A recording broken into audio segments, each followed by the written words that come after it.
So I recently had a discussion with an entrepreneur who is of our demography, and the best thing of interviewing someone who is of our age is that the conversation gets pretty intense and insightful. This entrepreneur that we will be listening today is extremely passionate about e-learning platforms and therefore came back India just to spread the awareness and contribution in the e-learning domain. Ladies and gentlemen, please welcome Venugopal Jokotia, founder of Studistry and Chief Operating Officer of the Stencil. Stay tuned.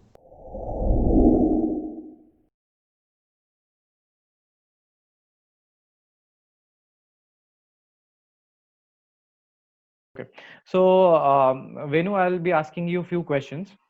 Just Okay. have to answer those, and then this video will be recorded. The interview session will be recorded, and it will be uploaded on all our social media platforms. In that way, we students could gain a lot of deep, insightful information from you. Yeah, that would be great. Okay, sure. Shall we start? Yeah, please go ahead. Okay. So, my very first question to you is I'm very curious to know about the life of entrepreneurs. So, could you just walk me through your journey of you being Venugopal from being a project intern at Thermax and then being a co founder? How was the journey? How was it all about? Oh, wow. Okay. So, project intern at Thermax, I did that internship when I was between schools, if you will. So, I passed out from my undergrad from Okay. MIT, BE Mechanical, and then I was going to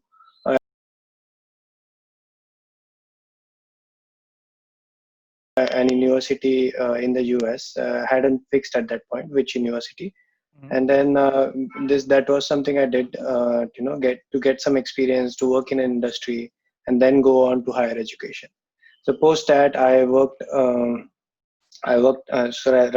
studied at Michigan Tech University. Mhm. I did Yeah. my mechanical engineering. I had a specialization of IC engines and hybrid vehicles.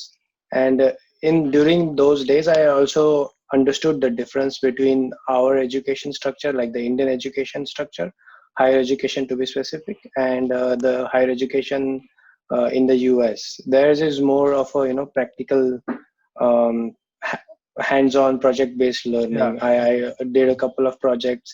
I did a couple of technical papers, and I realized that that is more relevant to what's happening in the industry. And even when I graduated from my masters, I didn't think I was totally ready to get on the industry.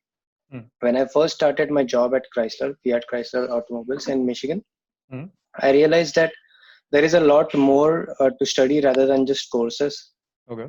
As and how you start working in a company, you understand what's there to be studied, what are the actual things that matter, like processes and everything. Like even if you are good at technical skills, you still need some Kind of practical logical knowledge. thinking, Mhm. some practical knowledge, some employability skills. Like to write an email, you have to understand what the other person needs to understand before going on to your main points, what needs to be conveyed.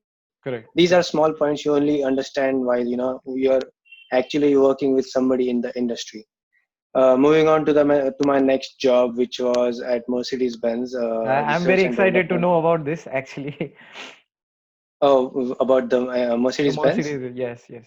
Yeah, so what happened was, so you might have understood that till now, like Chrysler, I was doing ignition systems, and till now I was chiefly focused on mechanical engineering side. Mhm. And then I decided I needed a field switch, probably because to be more future ready, future proof. So Mhm. I started interviewing, and Mercedes Benz they interviewed me, and it was an electrical vehicle position. So electrical vehicles are the future, right? Yeah. So it was a dyno engineer, dyno and not test engineer for Mercedes Benz Okay. in Michigan itself. So Okay. I was like, okay, that's a field switch. It might the learning curve would be quite high, but Mhm. I was like, okay, it's worth the risk. Mhm. So I switched. The people over there were really supportive. They taught me a lot, even when I was not from the same background, like the same electrical engineering background. I learned a lot of things about electrical motors, a lot of things about electric vehicles, dynos, and everything.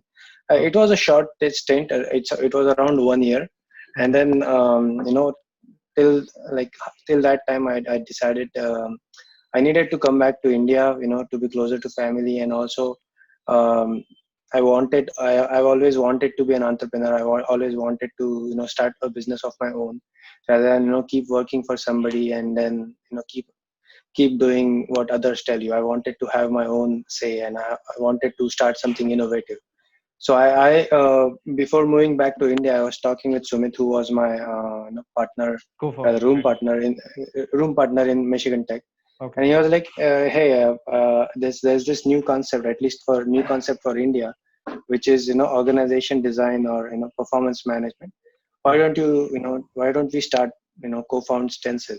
So our first startup is the Stencil, which is an organization design company.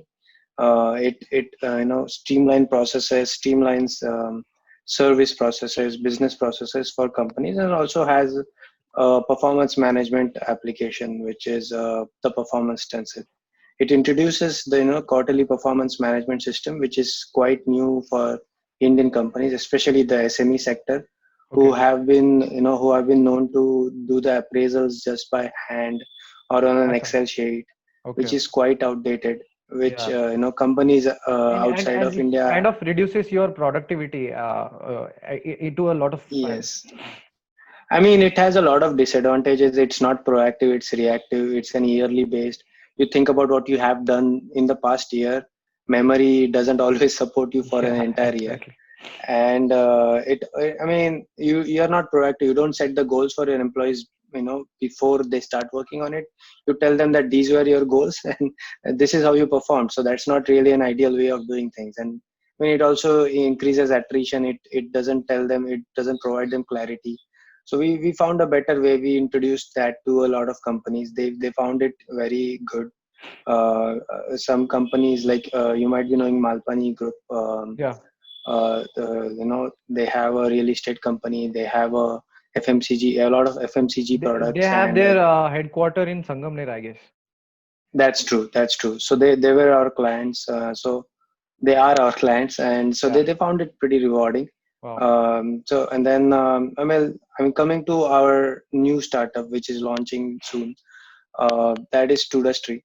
So as I was mentioning, during my experiences during both the schools, both the colleges, and working at Chrysler and Mercedes, I found that there is a gap, the skill gap between what college students learn during their coursework curriculum and what is expected from the industry, especially Right. so in India, because Right. Right. our college curriculum is not as agile or as connected to the industry as it is outside, like let's say Germany.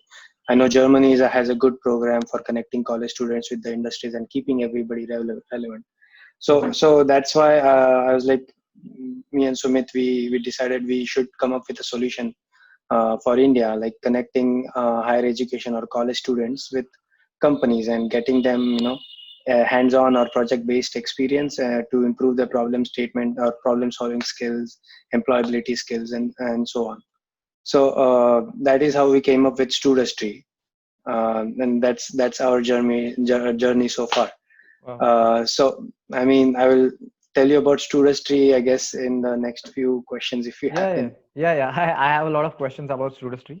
So, coming to the point of Studistry, I just want to Yeah. know how are we different from other companies?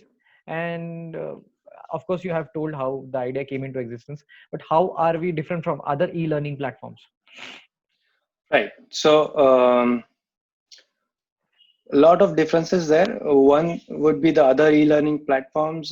They are also based on the coursework, coursework skeleton. Like we will provide you the courses, we will provide you the structure for the courses, and these are the questions. You answer those, and you pass the course. Okay. So what Studustry does is we want people to look outside of the question and answer mechanism. We Yeah. want them to first understand the problem that is given by an actual real world company, and then come up with your own questions and then try to answer those. So that is how or that is how you do you complete a project in an actual company. Like, this Mm. is the problem I have. This just giving an example, this engine for this test cycle has a lot of fuel consumption. I want to reduce that. How Okay. do I reduce that? So for that, you have to first define what is the problem. First define what questions need to be answered, like how much fuel is good being consumed, at what speeds and everything. And then come up with those answers and then analyze those and then come up with a better model. And then that's how iteratively you get to a better answer. And that's how you provide solution to your client. So Okay. that's just a rough example of anything that could operate in Studustream. Okay. Like Studustream, companies would be posting actual problem statements and some guidelines to begin with, and student teams can just take over as a project team, and they can solve that problem with guidance from the company industry partner, us as the liaison between them and the industry partners, and if necessary faculty can also be brought in to help the students. So this leads to our ultimate aim of creating an ecosystem of research and development capability improvement for India. Like our R&D capability in India is not that great currently. Hmm. What happens outside is like your companies fund college professors or colleges to create labs and have students do the research for them. This Okay. is the ultimate aim for us. Okay. Okay. So, will this be a subscription-based model for students? I mean, like throughout the year? Well, right now in our pilot phase, we are going to keep it free for both sides, the companies as well as the students Okay. and the colleges. Eventually, it would go on to become a subscription model for a per project basis. For this project, this is the cost, and you if you enroll a team of 3 students could get a discount, and stuff like that. There are different business models in play right now, but Hmm. right now what we are aiming for once we launch is to create good project executions, to create success stories, to create a win-win situation for both students as well as the companies and the faculty as well if they are involved. Okay. So, has the beta testing of your application or kind of web portal has been completed, or it's in still Yeah, progress? beta as in, I guess, alpha testing is over. Beta Okay. testing is what the pilot phase is for. Okay. Okay. That's why, because it's and the app is right now is 99% perfect, Perfect. but you would know that any software is not 100% perfect. Right. Right. So that's why the pilot phase, that's why the beta phase, that student and companies need to come and need to evaluate the application as well as the concept, Right. and see how rewarding it is for them. And us as a student team would be try making the most stringent efforts to make that happen. Okay, that's great actually. So we have already suffered from this COVID pandemic. The whole Indian business ecosystem has been shattered. So I just Right. wanted to ask, how has COVID-19 impacted your company, and how are you dealing with it currently? For the stencil specifically, yes. Yeah, So and stencil, even for the thought process of initiating the Studustry. So what were the so, complications? yeah. So for the stencil, getting new clients once the lockdown started, getting new clients, in our growth phase was a bit challenging, Mhm. and that's why the growth that we wanted to see for the stencil, that has been delayed to 2021. We are profitable currently. Our clients are quite happy, but getting new clients has been pushed off to 2021. Also, because of the pandemic, it gave us additional time to come up with different ideas for how Studustry could be, Mhm. could be evaluated, could be launched, and everything. And it gave us development time to have a faster launch for Studustry. Okay. So currently, how many people are working in Stencil actually? I wanted to ask. Stencil, there are 4 people working Okay. as developers and 2 partners. Okay. And Studustry is all about to hire people right now. So, Yeah, uh, we are actually looking for a couple of high level people, mhm. like full stack developers, and probably some business development executives. in the next year once the pilot starts.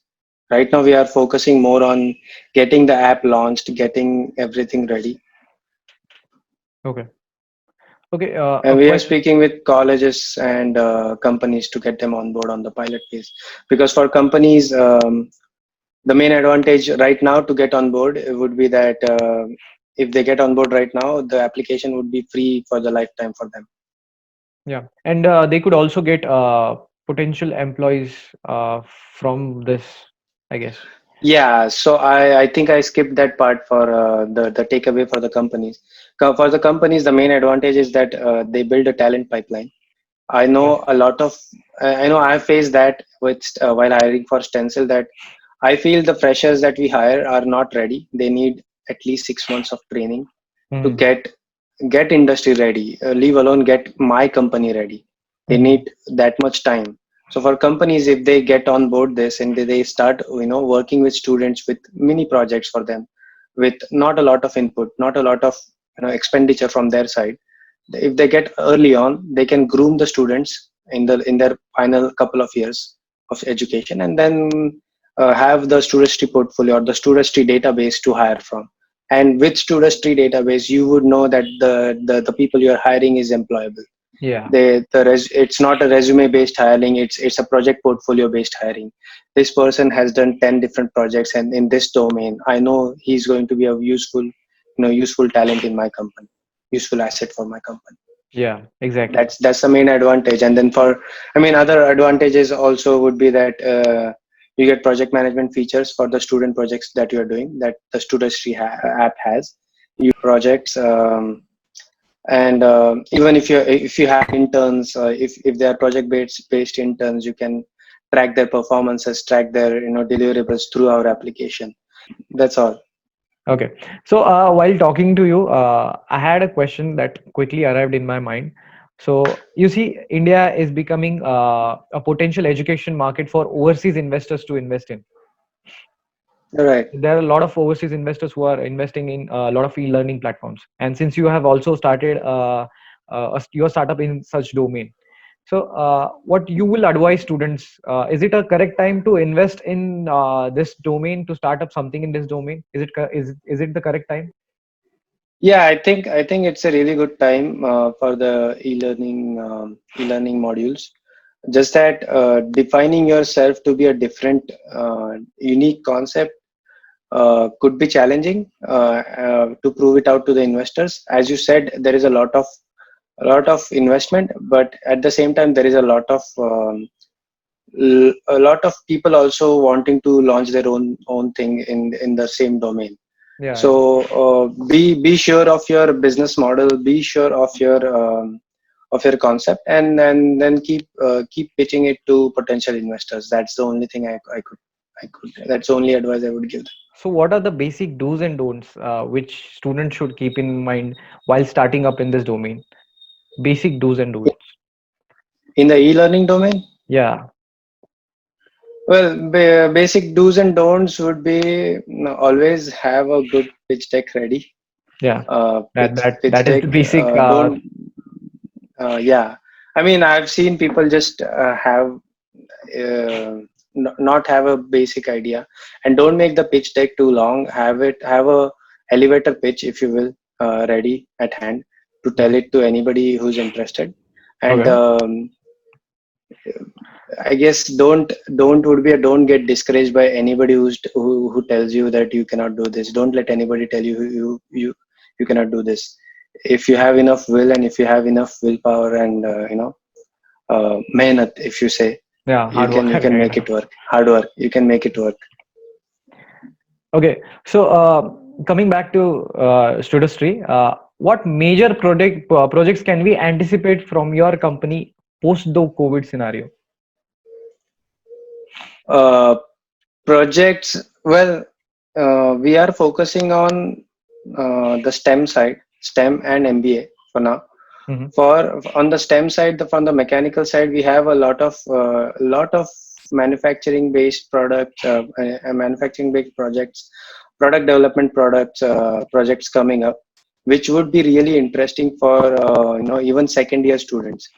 there would also be some research projects coming from, I cannot name that company right now, but Yeah, okay, fine. there would also be a good research projects coming, some good concept learn to be learned for students. Like when I was studying, I didn't know the concept about benchmarking.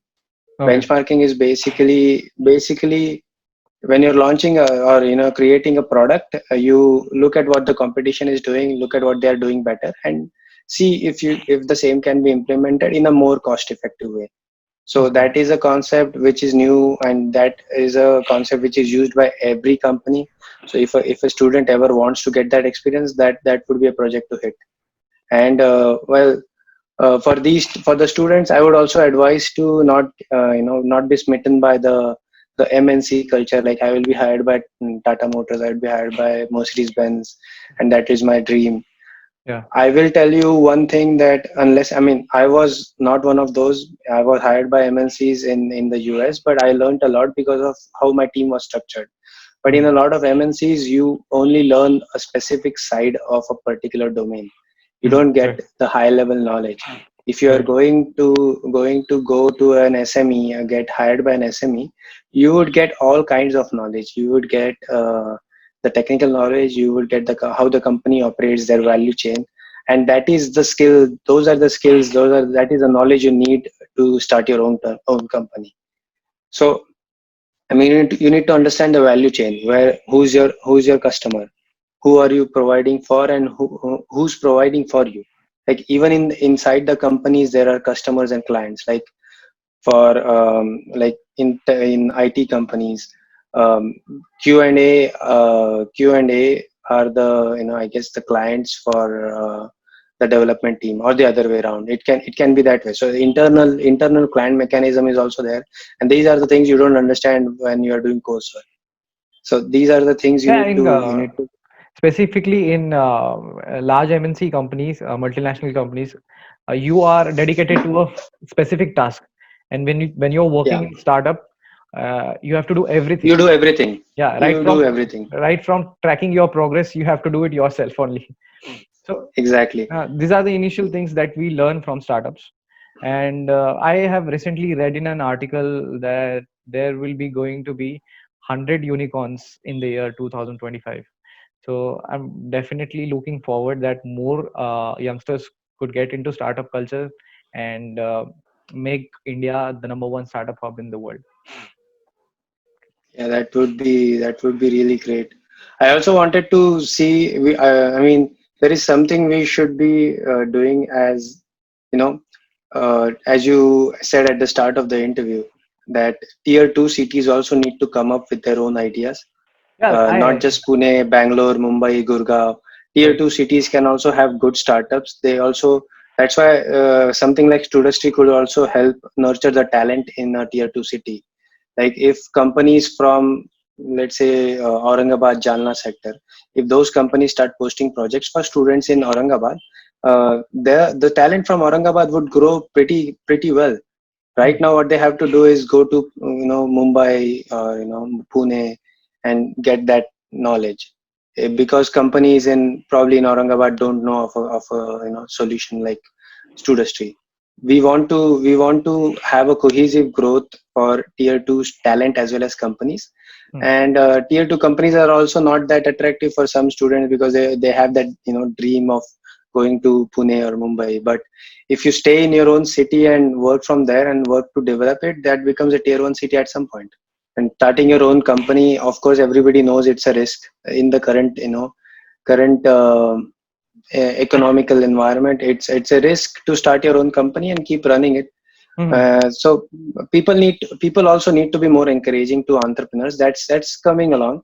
It's getting better, I think. Entrepreneurs need to be more encouraged. If you have a friend who has his own business, don't ask him for asking for stuff for free just because you're his friend. Yeah. You should be supporting him by buying his products, and not asking for discounts.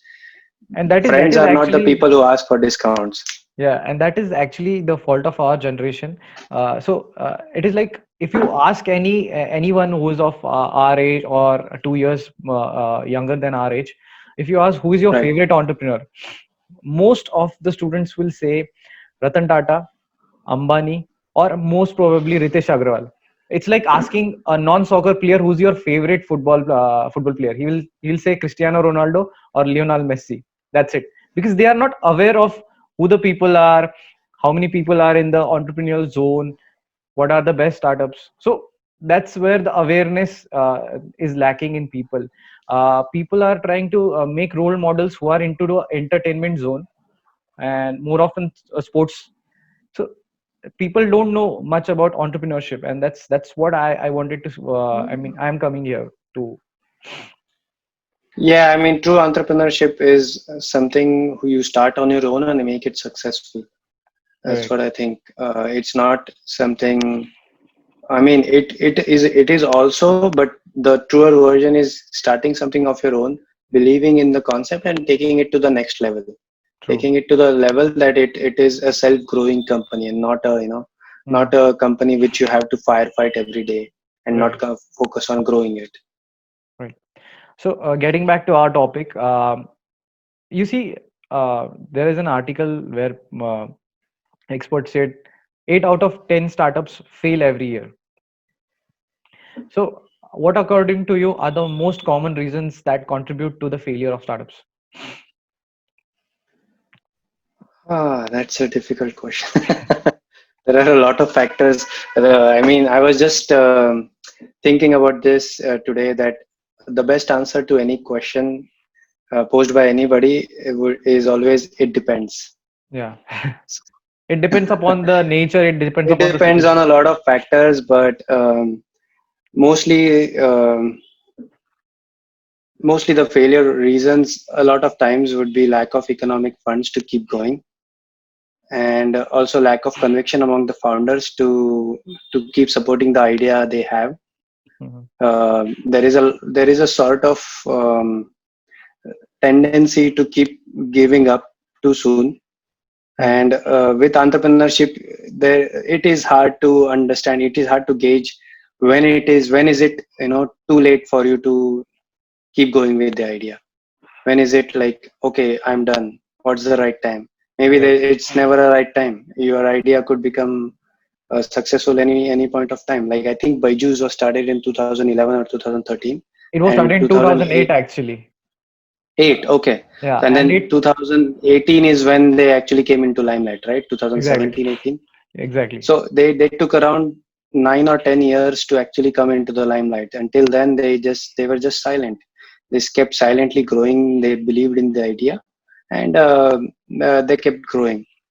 Right, right, right, right. So actually, the patience is key here. So Patience is the key. right now, our Prime Minister has initiated Atmanirbhar campaign, wherein students could get the much needed loan or investment. So, is it a good option for students to start right now? I mean, like to get into startups, and which sectors will be in demand after the COVID pandemic, according to you? I think, yeah, everybody would go with the healthcare sector. Healthcare Yeah. sector is already in boom. Um, I think innovation in automotive sector, specifically getting the electric segment out there, would be really Electric high. vehicles will be the future of India. Will be the future. Yeah. And even if there is a downturn currently, or even before the pandemic, I think that sector, the automotive sector, is going to go up. Education sector, I think at least maybe a year or so later, it will become saturated.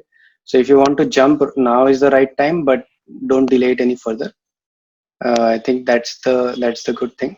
And I think next would be the fintech segment. Mhm. Financial tech would be a very good idea, and if you could generate some ideas to get those things up, that would be a really good deal.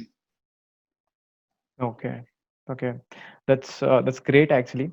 So I just wanted to one of my student asked me this question in the seminar. Is it really Right. necessary to have an international degree in order to put an impression on the investors? I don't see, there's yes and no. Yeah. Depends on the, it depends on the investor. International degree does help. What helps more is probably the IIT and IIM degree. Okay. In India at least. That is a brand. If it gets attached to you in any way, investors love it. I Right. don't necessarily agree with that, because even if I graduated from Michigan Tech, that doesn't mean I am no I'm aimed for success in my startup. That doesn't define my success. What Yeah. defines my success is what my belief is, what my convictions are, and how patient I am. But Mhm. to be honest, things are never ideal. So yes, an international degree does help.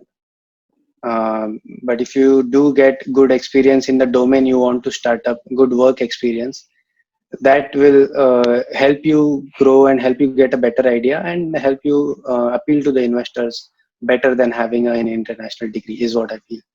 So I know I gave an it depends answer. It is not yes or no, but it can never be an yes or no answer, I think. Okay. So, see, there are a lot of potential students who are going out abroad and pursuing their masters. So, do you Hmm. think this will hamper our technological advancement in the further years? Would this hamper? Because a lot of people pursue their masters and are trying to get settled there. So, a lot of less people that are coming back again India and starting something or getting for a job. So, do you think this will hamper our technological advancement in further years? Um, it could, but that has always been the case for several years now. People like me have always gone overseas to study, to get better higher education, and then well, not a lot of people like me and Sumit have come back from there. They want to settle there. The life over there is different than the life over here. Right. uh, but I don't think that will affect our technological advances. A lot of people are now, turning towards India for a lot of solutions, and Yeah. our Yeah. huge population base doesn't harm us when people just leave to other countries. I think there is a lot of potential here Okay. to have a good advantage. And if people go outside and then come back after some years, that's a big advantage for us as well, Right. because Right. the reverse brain drain that could happen, that could also be a very very big thing. Hmm. Exactly. So, this is one of my favorite questions that I ask a lot of entrepreneurs. Who Right. is your favorite entrepreneur and why? Oh, okay. mm, well, I will not give the typical answer of Ratan Tata or anything. I I mean, was also not they are expecting pretty good. that. Yeah, they are pretty good, they but are they are pretty good. Anand Mahindra is also very good, yeah. but they are on a different level of entrepreneurship than what I am. For me to look up to, I would say Sumit. Sumit, my partner, his Okay. father, Okay. and another entrepreneur from Aurangabad. You must be knowing is Umesh Dasrathi. Oh, I no, father of Rohit Dashrathi, I guess. Yeah, I know him. Yeah, Rohit Dasrathi's father, Umesh Yeah. Dasrathi. Those two Yeah. basically, they started out basically from zero, and they took their companies to a very good level. So I think that is somebody. Those are somebody I look up to right now, because that is something I would like to achieve at least in the short term. Long term, there is no limit. There's Dhirubhai Ambani. There's a Yeah. lot of people, but True. you can't aim too high, too soon. That's my funda, I guess. Okay. Okay. So this is the last question. Quick Okay. advices for future entrepreneurs. What would be them? I think I already gave some, like, don't give up too soon. Don't go behind the glamour of getting into an MNC job and uh, then going for for a startup. I think if you are aiming towards being an entrepreneur, eventually get work experiences in SME sector, like a small and medium, in even some of the large companies. Right. Be very very careful of your first job. Of what kind of experience are you going to get? You're going to be sitting on the bench for a couple of months or 3 months. That's not going to help you, because time is being wasted.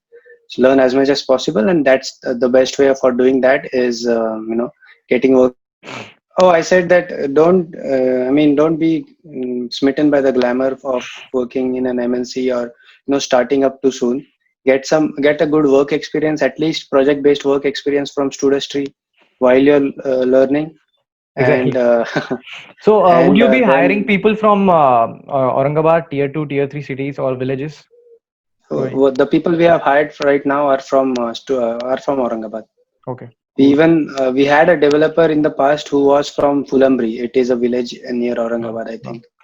that would give So more we do chances. hire. Yeah, yeah, that could give more We, chances. we like to groom people, but there are limits to our We also our need we patience also as need well. an expert player in our team always.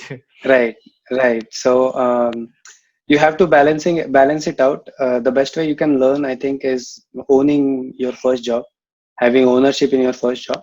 Yeah. That's the advice I would give. That please, even before going to higher education, if you would want to go, get at least an year of experience, and then go for higher education. Okay. Going directly after your bachelor's to an university in US, I did that, but I had an internship. But I would advise people to just get an experience in some domain and go, so you'd be able to educate yourself better during your higher education period. Okay. True. All right. So thank you so much for tuning in. I hope a lot of Great, students have got deep insight from you, and we'll thank you. definitely be in touch because we will require your help in future also.